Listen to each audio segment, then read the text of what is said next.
During the summer of 2003, events in the northeastern United States involving a strange, human-like creature sparked brief local media interest before an apparent blackout was enacted. Little or no information was left intact, as most online and written accounts of the creature were mysteriously destroyed. Primarily focused in rural New York State and once found in Idaho, self-proclaimed witnesses told stories of their encounters with the creature of unknown origin. Emotions range from extremely traumatic levels of fright and discomfort to an almost childlike sense of playfulness and curiosity. While their published versions are no longer on record, the memories remained powerful. Several of the involved parties began looking for answers that year. In early 2006, the collaboration had accumulated nearly 24 documents dating between the 12th century and present day, spanning 4 continents. In almost all cases, the stories were identical. I've been in contact with a member of this group and was able to get some excerpts from the upcoming book. As I prepare to end it all, I feel it necessary to assuage any guilt or pain I have introduced through this act. This is not the fault of anyone other than him. For once I awoke and felt his presence, and once I awoke and saw his form.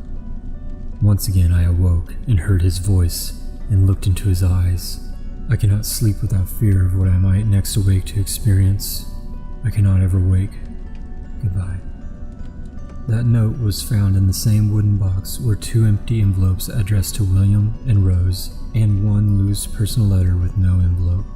The other notes read, "I've prayed to you. He spoke your name. I have experienced the greatest terror. I have experienced the greatest terror. I have experienced the greatest terror.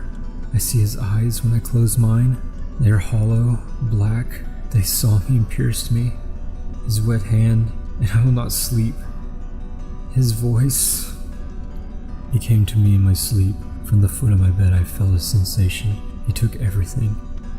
We must return to England. We shall not return here again, at the request of the Rake. 3 years ago, I had just returned from a trip from Niagara Falls with my family for the 4th of July. We were all very exhausted after a long day of driving, so my husband and I put the kids right to bed and called it a night. At about 4 a.m., I woke up thinking my husband had gotten up to use the restroom. I used the moment to steal back the sheets, only to wake him in the process. I apologized and told him I thought he had gotten out of bed. When he turned to face me, he gasped and pulled up his sheet from right at the end of the bed so quickly his knee almost knocked me out in bed. He then grabbed me and said nothing. After adjusting to the dark for half a second, I was able to see what caused the strange reaction. At the foot of the bed, sitting and facing away from us, there was what appeared to be a naked man, or a large, hairless dog of some sort. Its body position was disturbing and unnatural, as if it had been hit by a car or something. For some reason, I was not instantly frightened by it, but more concerned as to its condition. At this point, I was somewhat under the assumption that we were supposed to help him. My husband was peering over his arm and knee, tucked into the fetal position, occasionally glancing at me before returning to the creature. In a flurry of motion, the creature scrambled around the side of the bed and then crawled quickly in a flailing sort of motion right along the bed until it was less than a foot away from my husband's face. The creature was completely silent for about 30 seconds, just looking at my husband. The creature then placed its hand on his knee and ran into the hallway, leading to the kids' room. I screamed and ran for the light switch, planning to stop him before he hurt my children. When I got to the hallway, the light from the bedroom was enough to see it crouching and hunched over about 20 feet away. He turned around and looked at me. The translucent glow coming from his body was something that still haunts me to this day. I flipped the switch on the wall and saw my daughter Clara. The creature ran down the stairs while my husband and I rushed to help our daughter. She was badly hurt and spoke only once more in her short life. She said, "He is the Rake." My husband drove his car into the lake that night while rushing our daughter to the hospital. They did not make it. Being a small town, news got around pretty quickly.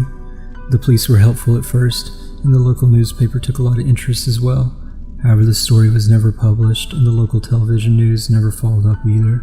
For several months, my son Justin and I stayed in a hotel near my parents' house.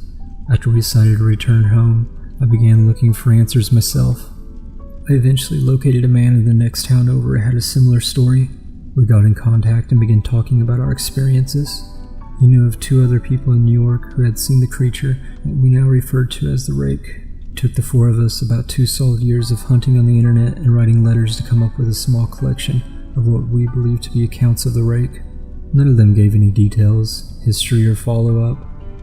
One journal had an entry involving the creature in its first 3 pages, and never mentioning it again. A ship's log explained nothing of the encounter, saying only that they were told to leave by the rake. That was the last entry in the log. There were, however, many instances where the creature's visit was one of a series of visits with the same person. Multiple people also mentioned being spoken to, my daughter included. This led us to wonder if the rake had visited any of us before our last encounter. I set up a digital recorder near my bed and left it running all night, every night, for 2 weeks. I would tediously scan through the sounds of me rolling in my bed every night, each night as I woke up. By the end of the 2nd week, I was quite used to the occasional sound of sleep while blurring through the recording at 8 times the normal speed. On the first day of the 3rd week, I thought I heard something different. What I found was a shrill voice. It was the rake. I can't listen to it long enough to even transcribe it. I haven't let anyone listen to it yet.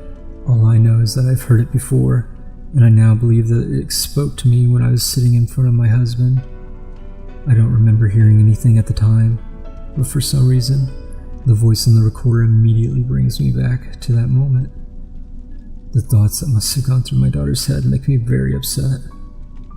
I have not seen the rake since it ruined my life, but I know that he has been in my room while I slept. I know, in fear, that one night I'll wake up and see him staring at me.